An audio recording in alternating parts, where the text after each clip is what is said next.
Frères et sœurs, bienvenue encore une fois. Bonsoir et bienvenue à votre, fouille, à votre série de fouilles, à votre rendez-vous hebdomadaire. Nous sommes contents de vous revoir et c'est toujours un réel plaisir à chaque fois de vous rencontrer. Et comme je le dis presque à chaque semaine, j'ai toujours hâte à ce que vendredi arrive et que je vois tout le monde prêt à ce qu'ensemble on aille fouiller dans la parole de Dieu. Je suis ravi de voir tout le monde, que vous soyez sains et saufs, que le Seigneur nous a gardés, nous a protégés et spécialement avec les temps qui courent, nous avons eu la grâce d'être encore vivants et nous rendons action de grâce pour chacun de vous, notre Seigneur. Frères et sœurs, juste avant de continuer avec notre série d'études sur le contenu du vrai évangile, et comme à l'accoutumée, nous allons devoir inviter notre grand Dieu, notre Sauveur, à prendre le contrôle de la journée, à prendre le contrôle de ce moment où nous allons à partager ensemble sa parole. Et je vous inviterai à me rejoindre dans cette petite courte prière, ensemble où nous allons inviter le Seigneur à prendre le contrôle de la journée et de ce moment que nous allons passer ensemble. Frères et sœurs, courbez vos fronts et rentrons dans la prière. Éternel Dieu Tout-Puissant, Dieu infiniment grand, aujourd'hui nous te rendons action de grâce. Nous te disons merci à cause de ta fidélité, Seigneur. C'est à cause de cette fidélité que nous soyons tous encore vivants, Seigneur Père. En dépit de ce qui se passe, Seigneur Père, tu nous as gardés et tu as permis, Seigneur, à chacun de nous qui sont sur la ligne de trouver un espace, de trouver un temps disponible en vue de chercher, en vue de fouiller dans ta parole, Seigneur Père. Voyez notre disposition de cœur et donne-nous la grâce, Seigneur Père, de comprendre, de saisir ta parole, Seigneur, et donne-nous la force de prendre la bonne décision. Seigneur, bénis chacun de nous, spécialement ceux-là qui sont sur la ligne et ceux-là qui auront le privilège, Seigneur Père, de regarder cette vidéo, de suivre avec nous ce cours, Seigneur Père, que tu puisses les bénir, que tu puisses les toucher, ouvrir leur cœur, Seigneur Père, et permets que nous tous, Seigneur Père, que nous ayons la capacité d'emmagasiner et de faire bon dépôt de ta parole, Seigneur. Et qu'à la fin, Seigneur, que toute la gloire te revienne à toi, notre Père, et aussi à notre frère, notre Sauveur, Jésus-Christ de Nazareth, et au Saint-Esprit de Dieu. Seigneur, merci pour tout. Merci pour tout, c'est au nom de ton Fils, Jésus, que nous t'en prions. Amen. Frères et sœurs, bienvenue. Aujourd'hui, c'est la dernière journée, concernant cette série de cours où on parle. C'est dommage parce qu'il y a tellement de choses à dire, mais comme on ne peut pas tout couvrir, et je vous promets que dans les autres cours, on va pouvoir insérer quelque chose qu'on n'a pas le temps de dire. On va les insérer au fur et à mesure. Et je suis content. Préparez-vous, votre Bible, vos cahiers, vos crayons. Nous allons partir. Nous allons rentrer dans des choses pas mal intéressantes. Et juste avant de continuer, le résumé de la leçon précédente est au tableau. Vous pouvez suivre avec moi le contenu du vrai évangile. Nous avons à chaque cours nous avons pris le soin d'expliquer, parce que c'est tellement fondamental à cette phase où nous sommes, de comprendre la notion de la grâce, la notion de la loi, la notion de la deuxième venue. J'ai oublié, je vais le mettre ici. Ici, c'est la seconde venue de Christ.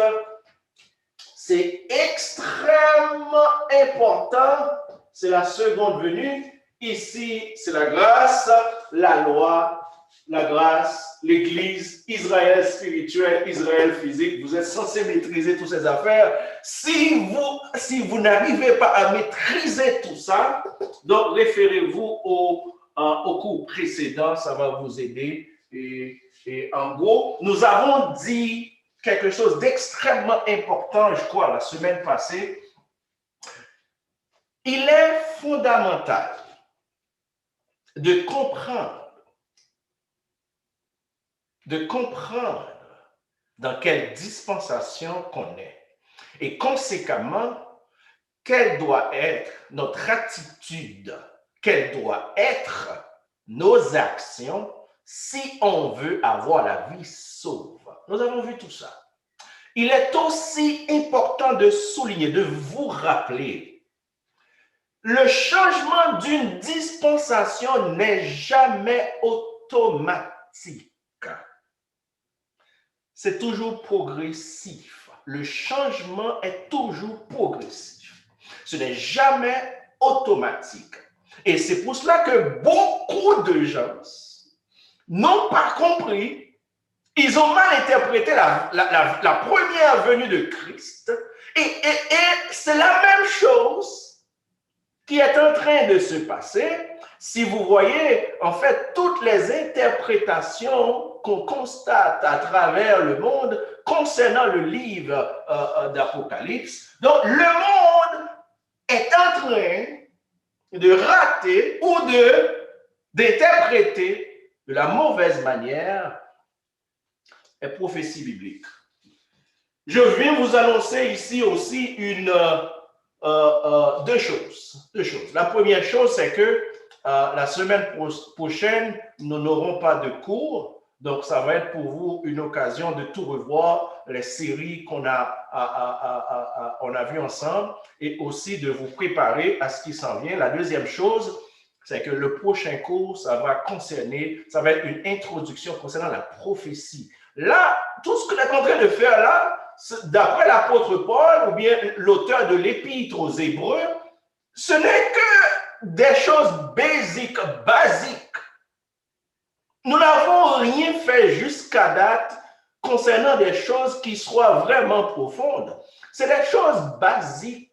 On est en train d'établir la base. Apôtre Paul a dit, si vous êtes en train de parler de l'évangile, d'expliquer l'évangile, ça veut dire que vous avez affaire à des gens qui ne sont pas encore matures. Si vous êtes en train d'expliquer la résurrection du Christ, vous avez affaire avec des gens qui ne sont pas encore matures.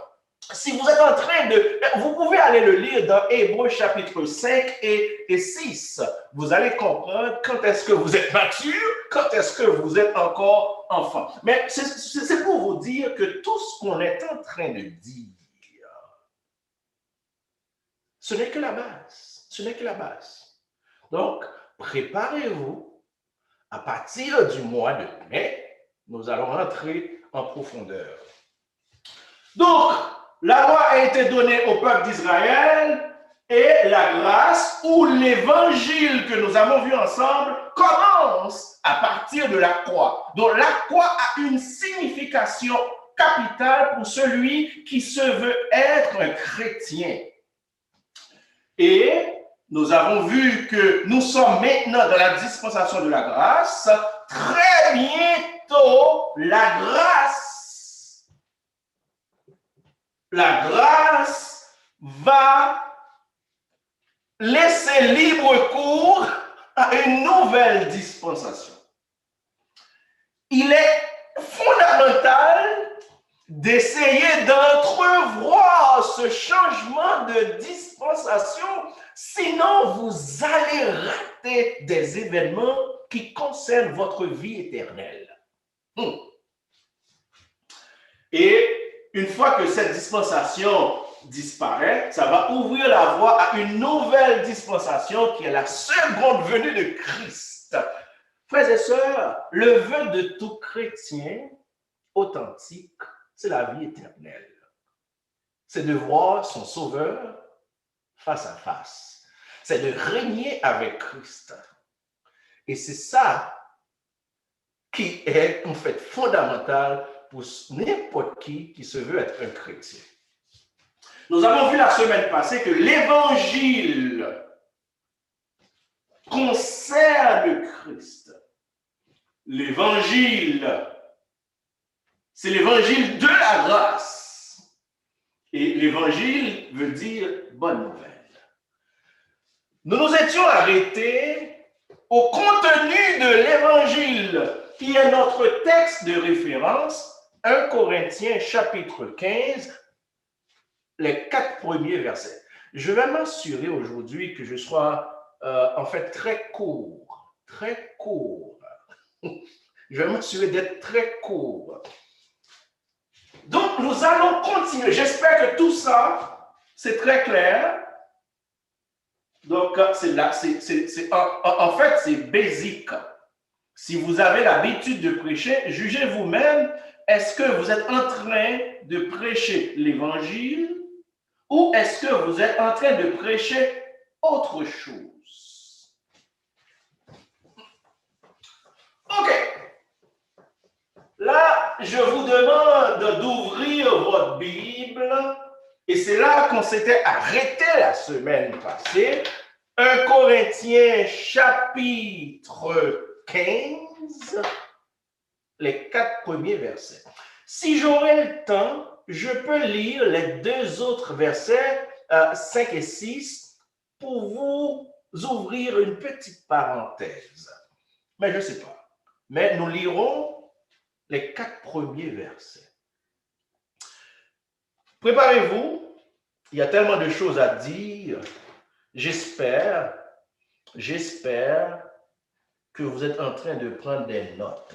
1 Corinthiens,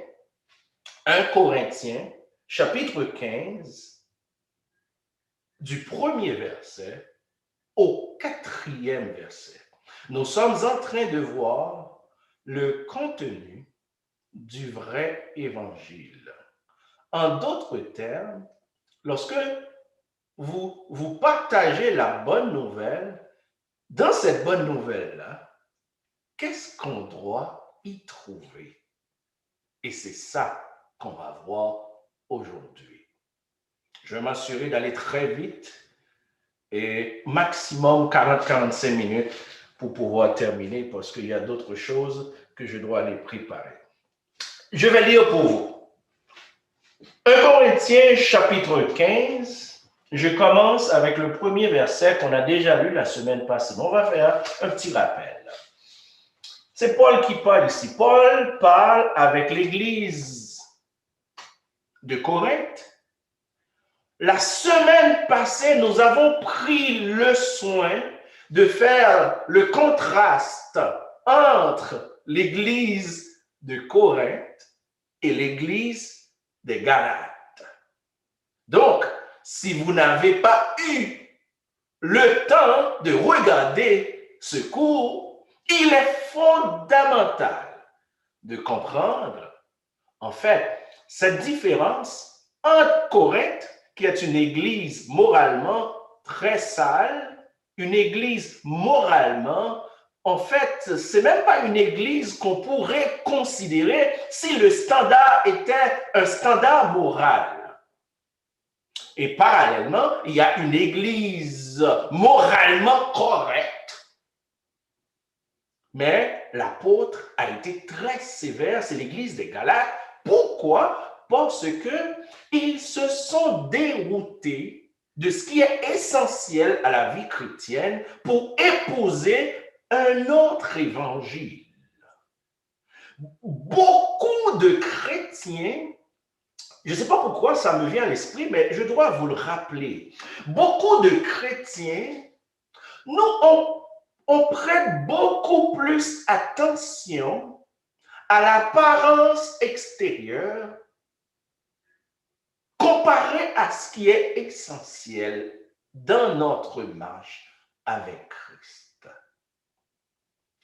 En sorte que l'Église aujourd'hui ressemble comme étant les pharisiens. L'Église, c'est des pharisiens du temps moderne. L'apparence extérieure, c'est ce qui importe pour nous. La façon de s'habiller, la façon de parler, la façon, en fait, de marcher, c'est ce qui importe pour nous, alors que ce qui fait l'essence de la vie chrétienne, l'évangile qui sauve, on n'est pas dedans. J'avais déjà expliqué encore la semaine passée, je ne viens pas vous dire que vous avez une licence pour faire ce que vous voulez, ce n'est pas ça. Laissez-moi vous lire le contenu du vrai évangile. 1 Corinthiens 15, verset 1er. Je lis pour vous. Je vous rappelle, frères, l'évangile que je vous ai annoncé, que vous avez reçu, dans lequel vous avez persévéré. La semaine passée, nous avons pris le soin d'expliquer, c'est vrai, vous avez commencé avec l'évangile, mais vous vous êtes écarté de l'évangile. Ce qui est important, ce n'est pas comment vous avez commencé, mais c'est est-ce que vous avez persévéré dans l'évangile. Persévérer, c'est ça le plus important. Est-ce que vous avez persévéré? Est-ce qu'il y a 10 ans, 15 ans, 5 ans de cela, êtes-vous encore dans le vrai évangile? Ou êtes-vous dans autre chose? Verset 2. Et par lequel vous êtes sauvés. Ah, donc, si j'ai bien compris ce que apôtre Paul est en train d'expliquer à l'église des Corinthes, c'est que vous êtes sauvés par l'évangile. Vous êtes sauvés par l'évangile. N'oubliez pas, je vais vous expliquer ce mot, pourquoi vous êtes sauvés par l'évangile. C'est important ici. Nous avons dit que évangile égale Christ. Nous avons dit que évangile égale grâce. Donc, par transitivité, si on fait un peu de mathématiques, on peut aisément dire que Christ égale grâce. Alors que Paul va nous dire dans Éphésiens chapitre 2, verset 8, que vous connaissez, vous êtes sauvés par la grâce. Donc si vous êtes sauvés par la grâce, donc vous êtes sauvés par l'évangile. Donc l'évangile de la grâce, l'évangile de Christ, c'est cet évangile-là qui vous sauve. Par lequel vous êtes sauvés. Si vous le retenez dans les termes où je vous l'ai annoncé. Autrement, vous auriez cru en vain. J'avais pris le soin d'écrire une petite note ici que je vais vous lire. Donc, je viens de vous dire que l'évangile, c'est l'évangile qui vous sauve. Donc, il est fondamental de persévérer dans l'évangile. Et la question qu'on se pose maintenant, est-ce que vous retenez l'évangile dans les termes que l'apôtre l'avait donnés? Retenir vient d'un mot grec, c'est important. Je ne voulais pas utiliser ces gros mots dans le cadre de ce cours parce que je voulais en fait simplifier ça au max, mais pour vous donner vraiment le sens de retenir ici, en fait, le mot retenir vient d'un mot grec qui c'est katéko. Katéko, j'aime le mot anglais qu'on utilise ici pour expliquer, ça veut dire hold fast. Retenir, ça veut dire c'est garder fermement. Ce n'est pas ce qu'avait fait l'église de Galate. L'église de Galate se sont déroutés promptement de l'évangile. Alors que retenir ici a le sens de hold fast, un mot anglais, qui veut dire garder fermement, précieusement l'évangile. En d'autres termes, à chaque jour, je dois passer toutes mes actions, toutes mes réflexions à la lumière de l'évangile pour savoir suis-je encore dans l'évangile. Est-ce que vous retenez l'évangile dans les termes que vous l'avez reçu initialement? Et c'est ça l'apôtre est en train de dire au deuxième verset. Sinon, vous auriez coulé en vain. Sinon, frères et sœurs, cela ne vous sert absolument à rien de commencer avec le bon évangile, alors qu'au cours de route, vous vous détournez pour épouser un autre évangile. Cela ne vous sert absolument à rien. Cela ne vous sert à rien que vous soyez un apôtre, que vous ayez 20 ans, 50 ans, 40 ans, 80 ans à l'église.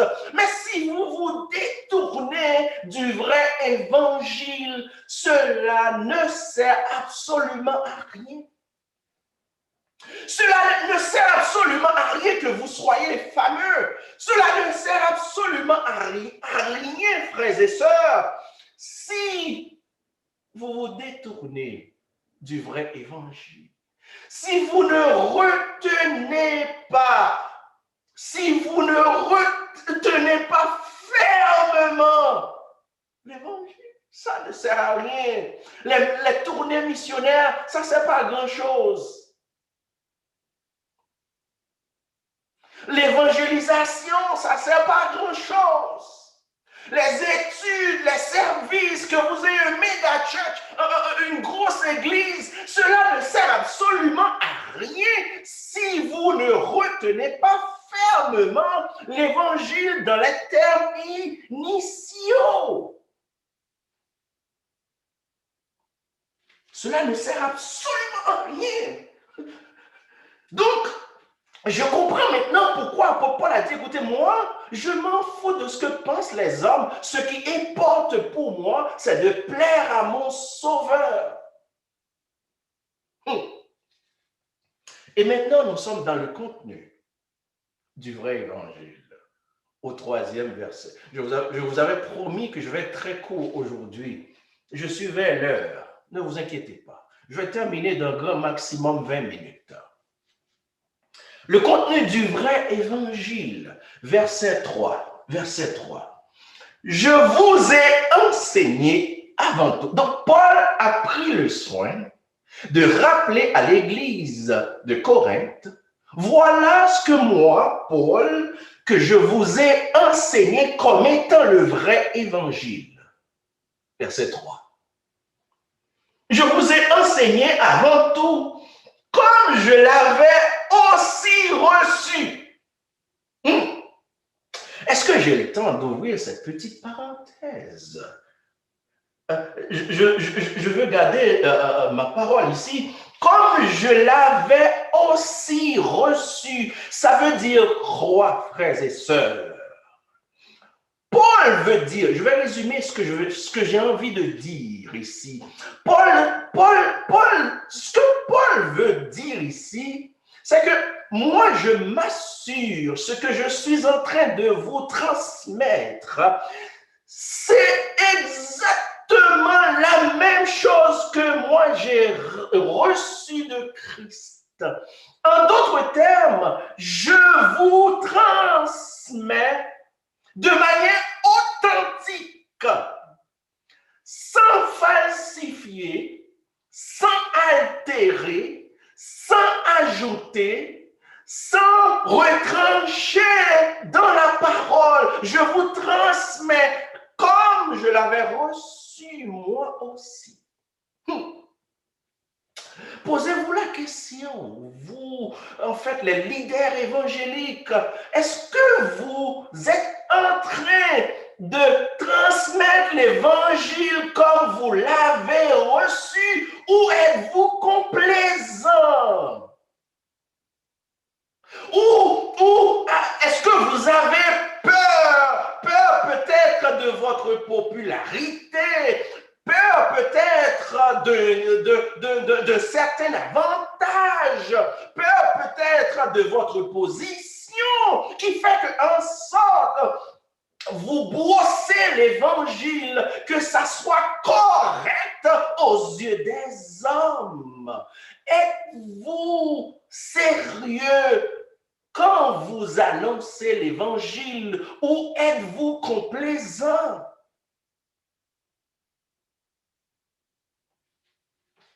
Frères et sœurs, j'aimerais dire des choses que je ne veux pas dire ce soir. Je vous ai renseigné avant tout comme je l'avais aussi reçu. Qu'est-ce que Paul a reçu? Qu'est-ce que Paul a reçu? Donc, c'est quoi le contenu du vrai évangile? Que Christ est mort pour nos péchés. Et il faut que je m'arrête ici un instant. Christ, en fait, dans le contenu du vrai évangile, la première chose,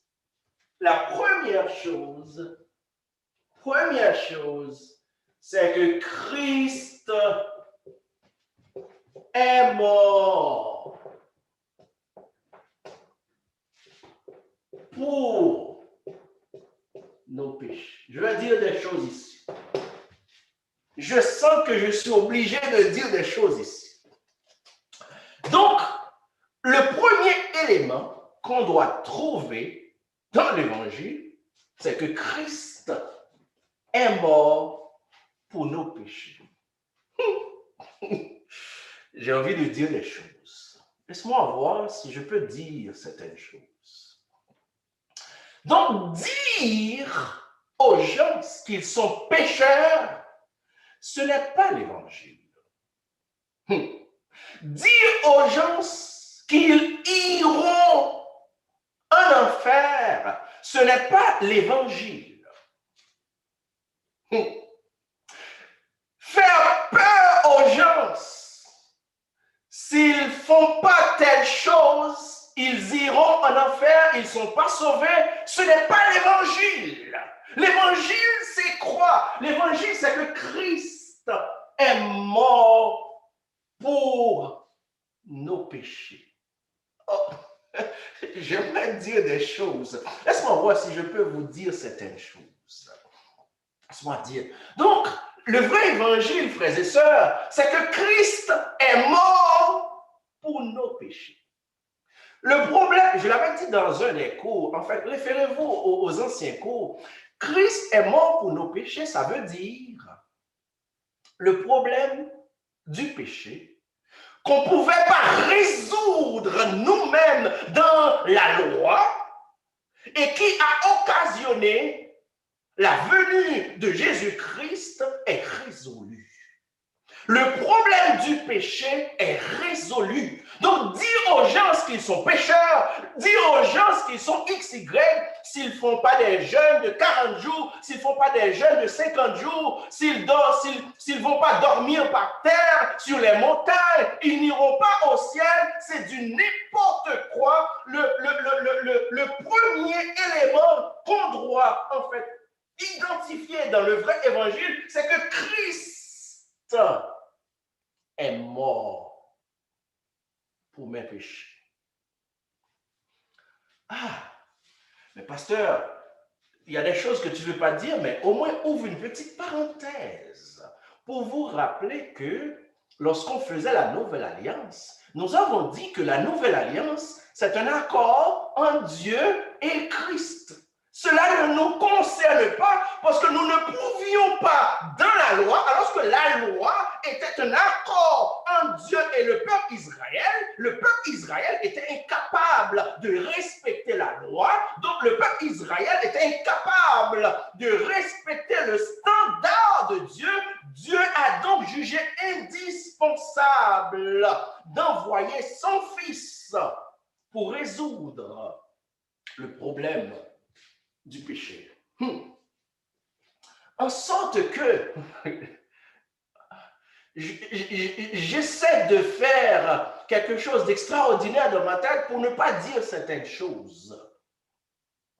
En sorte que le problème du péché, pasteur, prophète, évangéliste, leader chrétien, est résolu.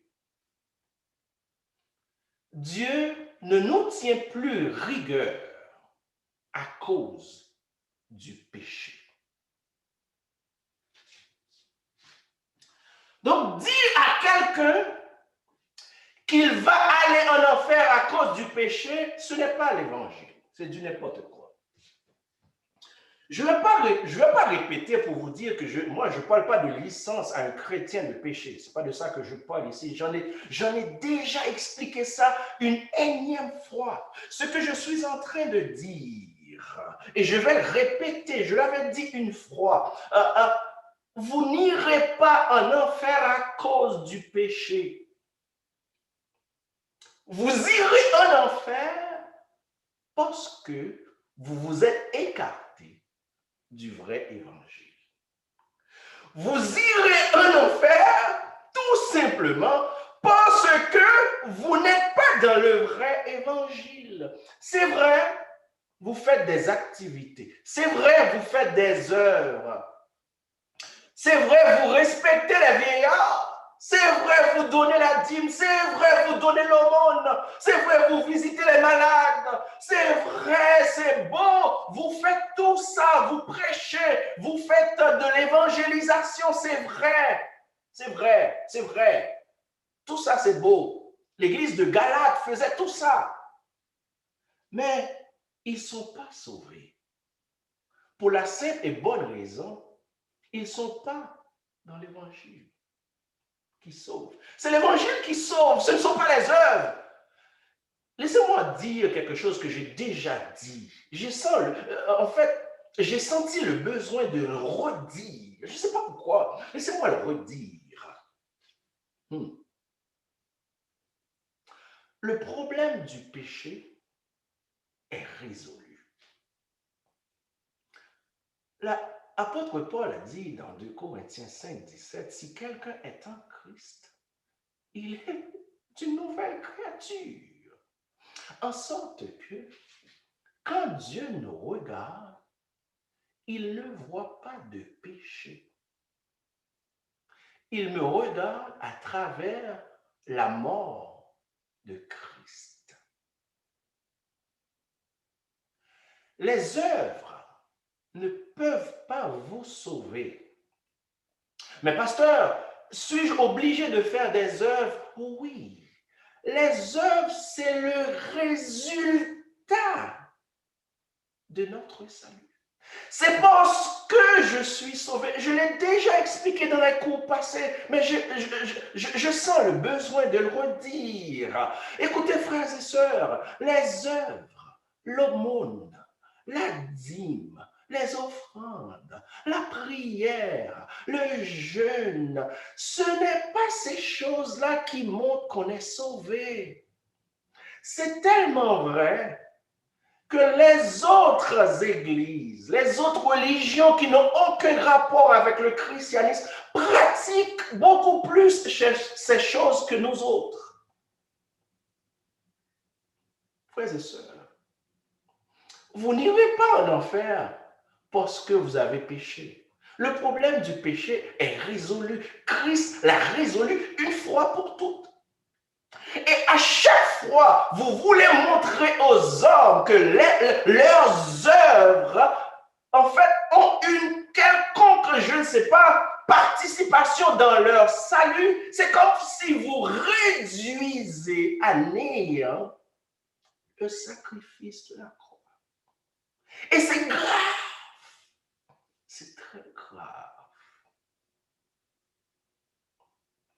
Donc, Christ, voilà ce que vous êtes censé enseigner aux gens. Mon frère, ma sœur, Christ est mort pour tes péchés. Vous ne pouviez pas de par vous-même résoudre le problème du péché. Conséquemment, Dieu était fâché contre toi. Et pour résoudre ce problème une fois pour toutes, Jésus-Christ est mort pour toi.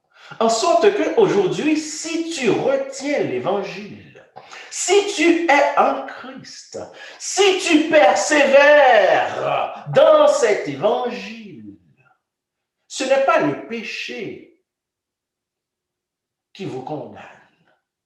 Vous êtes sauvés. Donc, si quelqu'un vous rappelle que vous êtes pécheur, alors que vous êtes en Christ, c'est que cette personne ne comprend pas que Christ a résolu le problème du péché. Première chose qu'on trouve dans le vrai évangile, c'est que Christ est mort pour nos péchés. Ce n'est pas de dire aux gens qu'ils sont pécheurs, qu'ils iront en enfer. Loin de là. Loin de là. Loin de là. Et j'ai une petite chose que, quand j'étais petit, là, en fait, je ne veux pas citer le nom du pasteur parce qu'il est décédé, qui disait, vous allez être surpris. Vous allez être surpris pour deux choses quand Christ va revenir. Vous allez être surpris de constater certaines personnes que vous pensiez déjà être au ciel, qu'ils ont déjà leur passeport céleste. Vous allez être surpris de constater que ces personnes iront tout droit en enfer. Et l'autre chose qui va vous surprendre, vous allez constater des gens que vous croyez qui méritaient l'enfer et vous allez voir que ces gens-là vont rentrer au paradis. Parce qu'ils sont plus intelligents que nous autres qui, à cause de nos diplômes de théologie, croient que nous connaissons quelque chose. Christ est mort pour nos péchés. Donc, dire aux gens qu'ils sont des pécheurs, il faut quitter le péché, ce n'est pas l'évangile. Car la solution du péché, la solution au péché est déjà trouvée. Christ est la solution au péché. Vous ne pouvez rien faire, frères et sœurs. Christ a résolu le problème. Dieu ne vous tient plus rigueur à cause du péché. Et c'est là le mystère des hommes. C'est ce que les hommes n'arrivent pas à comprendre. L'évangile concerne la solution et non le problème. Donc, l'évangile, c'est la solution et non le problème. Le problème, tout le monde le connaît. Paul a expliqué ça aux Romains. Il a dit, tous ont péché et sont privés de la gloire de Dieu. Le salaire du péché, c'est la mort. Mais le don gratuit de Dieu, c'est la vie en Jésus-Christ. Donc, l'évangile concerne la solution beaucoup plus que le problème. Le problème est connu de tous. Le problème est connu. Le problème du péché est connu de tous. Donc, quand vous voulez annoncer l'évangile, parlez de l'amour de Christ. Dire aux gens que Christ a solutionné le problème du péché. La seule chose que vous avez besoin de faire, c'est de venir vers Christ. Et le problème du péché est solutionné une fois que vous êtes en Christ. Est-ce que ça veut dire que vous n'allez pas commettre des bêtises? Loin de là, vous allez continuer à commettre des bêtises. Et c'est ce que Paul a expliqué à l'église des Corinthes. Ce sont, quand vous commettez des bêtises, ça veut tout simplement dire que vous êtes encore enfant. Il vous faut de la nourriture pour que vous ayez en fait de la maturité. Ce n'est pas de venir avec la peur. Non! Il faut dire aux gens que Christ est mort pour eux autres. C'est ça, le vrai évangile. J'ai écrit quelque chose ici que, laissez-moi continuer avant que je dise ici. Je vous ai enseigné, verset 3, avant tout, comme je l'avais aussi reçu, que Christ est mort pour nos péchés, selon les Écritures. Christ est mort pour nos péchés selon les Écritures. Donc cela a été déjà prophétisé par les prophètes. Qu'un sauveur allait venir et donner sa vie pour que vous et moi aujourd'hui, que nous ayons la vie éternelle. Que nous ayons plus à combattre par nos efforts le péché, cette nature pécheresse.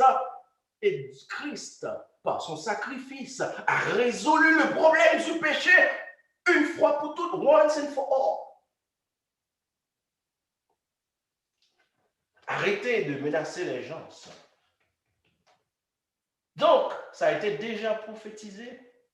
Je ne sais pas, est-ce que j'ai le temps? Parce qu'il me reste deux choses.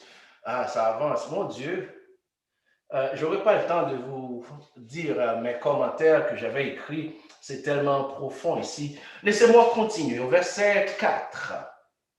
Il a été enseveli. Il a été enseveli.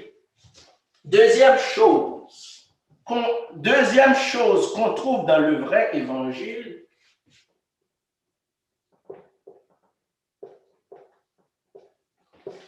Christ a été enseveli. Christ est mort, il a été enterré. Deuxième chose, c'est dommage que je ne peux pas vous expliquer la signification de l'ensevelissement de Christ. Toute la signification. Christ est entré dans les lieux de profondeur de la domination de l'ennemi, est allé détrôner Satan avec tous ses pouvoirs qui vous font commettre le péché.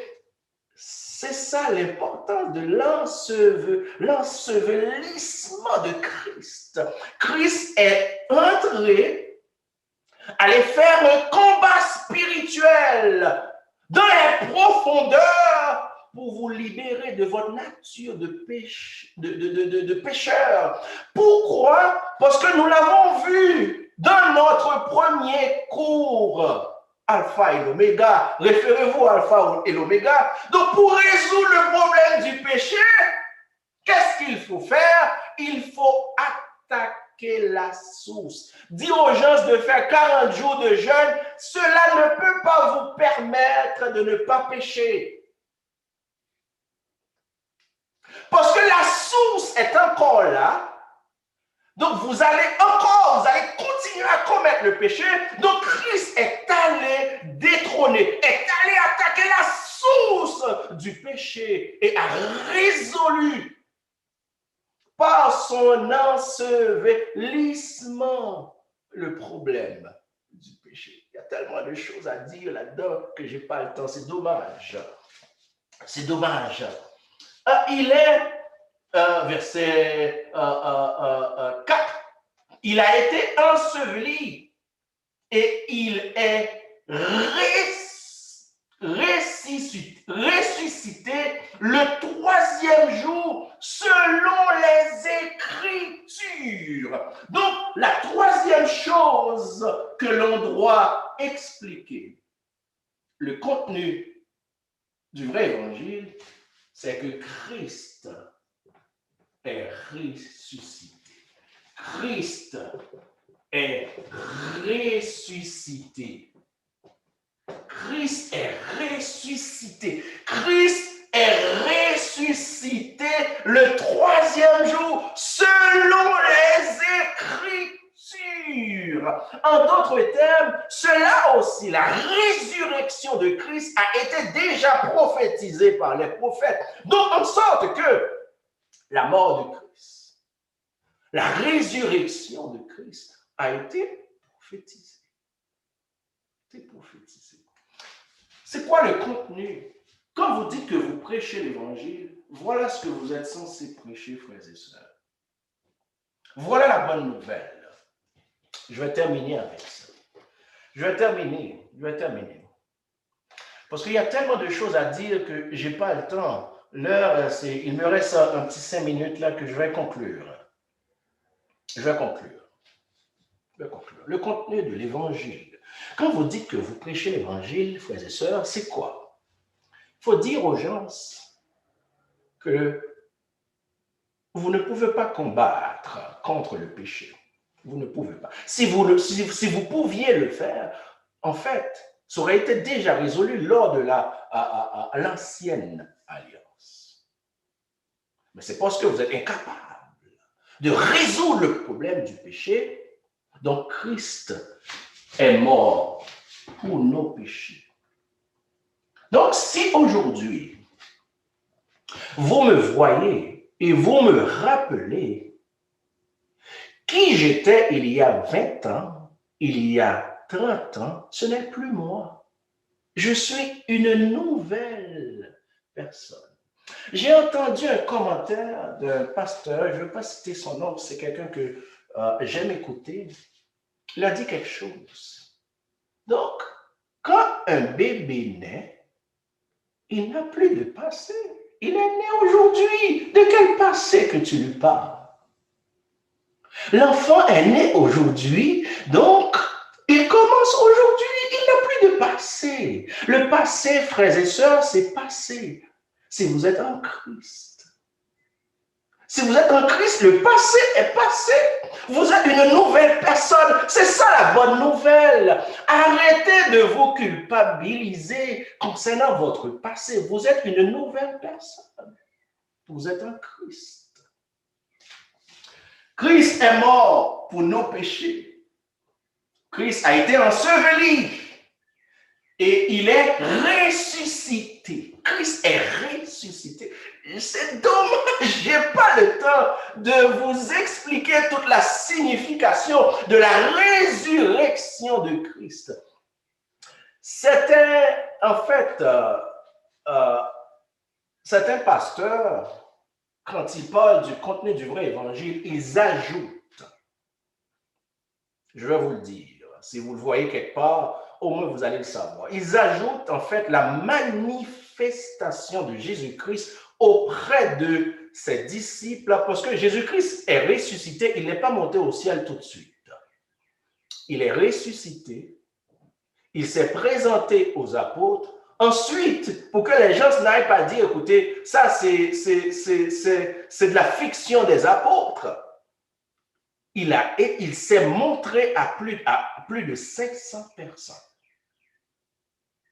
Il s'est montré à plus de 500 personnes. Il a passé environ 40 jours après sa résurrection.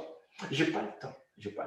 Mais quand vous dites, frères et sœurs, vous qui prêchez l'évangile, que vous donnez l'évangile, il me reste 1 minute, 2 minutes. C'est ça l'évangile. L'évangile concerne la bonne nouvelle. Donc, j'aimerais dire à quelqu'un qui est peut-être sur la ligne ou qui va regarder en fait la vidéo, que cela fait longtemps que vous ruminez, que vous portez un fardeau de votre passé. Malgré que vous êtes en Christ, mais vous portez encore ce fardeau de votre passé et qui ronge votre présent et votre avenir, qui fait que vous n'êtes pas heureux, qui fait que vous n'êtes pas content, qui fait que vous n'êtes pas en joie comme le dit la Bible. Il y a quelque chose que vous vous souvenez, peut-être que vous avez fait il y a 5 ans, il y a 10 ans, il y a 20 ans, il y a peut-être 2 ans de cela. J'aimerais vous dire, alors que je termine ce soir, que Christ est mort pour tes péchés et que tes péchés sont pardonnés. Tout ce que tu as à faire, aujourd'hui, c'est de vous assurer que vous êtes en Christ.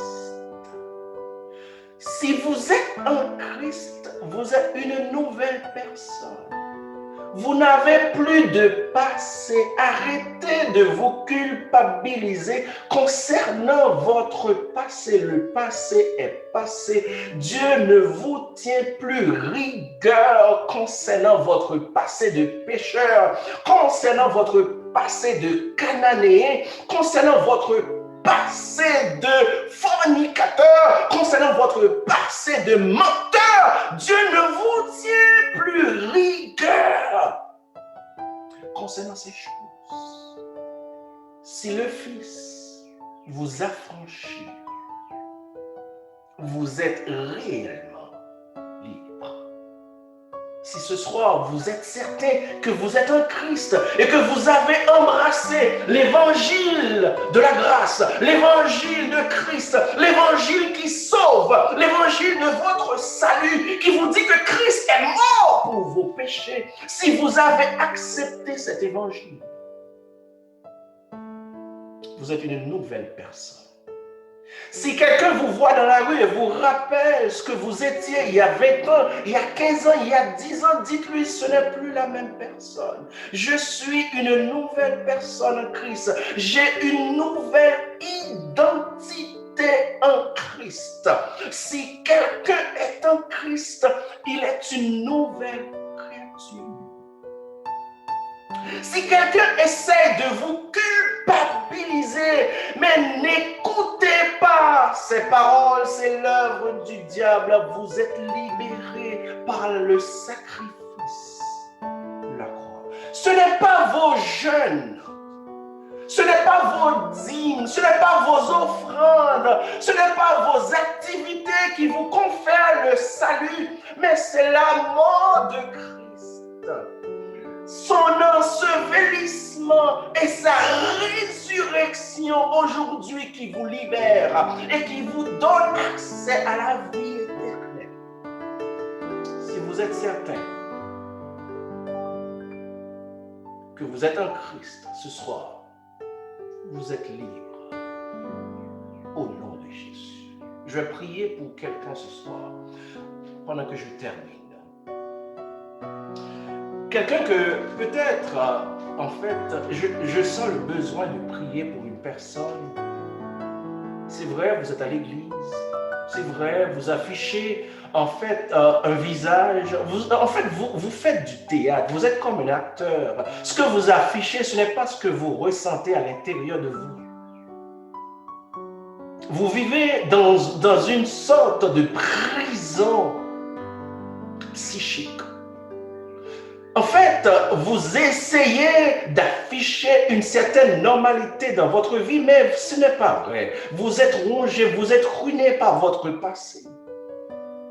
Et conséquemment, vous essayez de par vos œuvres, de par la prière, de par le jeûne, vous essayez de par les activités à l'église de voir si vous pouvez avoir une certaine normalité dans votre vie ou une certaine satisfaction. Mais encore, vous n'êtes pas libéré. Alors que celui qui est en Christ, il est libre. Seigneur, j'aimerais te présenter cette personne ce soir qui ne comprend pas ton sacrifice, qui ne comprend pas l'importance de ce que tu as fait à la croix, de ce que tu as accompli pour nous à la croix. Tu as pressé à la croix sur le bouton supprimer et tu as mis notre compteur à zéro. Nous sommes une nouvelle personne, Seigneur. Et que notre Père, Dieu le Père, ne nous tient plus rigueur concernant le péché si nous sommes en Christ. Car à la croix, tu as résolu le problème du péché pour cette personne qui se culpabilise. Seigneur, aujourd'hui, Seigneur, ouvre le cœur de cette personne et donne-lui la force, donne-lui le courage, donne-lui la capacité d'accepter cette vérité. C'est vrai, ce n'est pas évident. après tout ce qu'on a commis, après tout ce qu'on a fait, ce n'est pas évident d'accepter que quelqu'un puisse en un jour presser sur le bouton supprimer et nous rend clean, et nous rend propre. Ça semble être utopique. Mais j'aimerais te dire, Seigneur, en fait, aie pitié de cette personne ce soir et donne-lui la grâce de saisir ta grâce et d'avoir enfin cette liberté qu'on peut trouver seulement en toi. Touche ce cœur qui longtemps se culpabilise. Aujourd'hui, Seigneur, libère-la. Libère cette personne. Libère cette personne, Seigneur, par ta puissance. Révèle à cette personne l'importance de ce que tu as accompli à la croix. Et qu'il n'est plus un pécheur, mais qu'il est une nouvelle personne en Christ. Et que Dieu a oublié tout ce que cette personne a commis. Et qu'aujourd'hui, c'est une nouvelle personne. Merci, Seigneur. Merci pour ton Saint-Esprit. Merci encore une fois pour ce sacrifice, Seigneur. Et merci pour tant de personnes en ce moment, Seigneur, que tu es en train de révéler cette vérité qui libère. Permets au Dieu Tout-Puissant qu'à la fin, que ton nom seul, soit glorifié. Et que toi seul, reçoive toute la gloire. Au nom de ton Fils Jésus, nous t'en prions.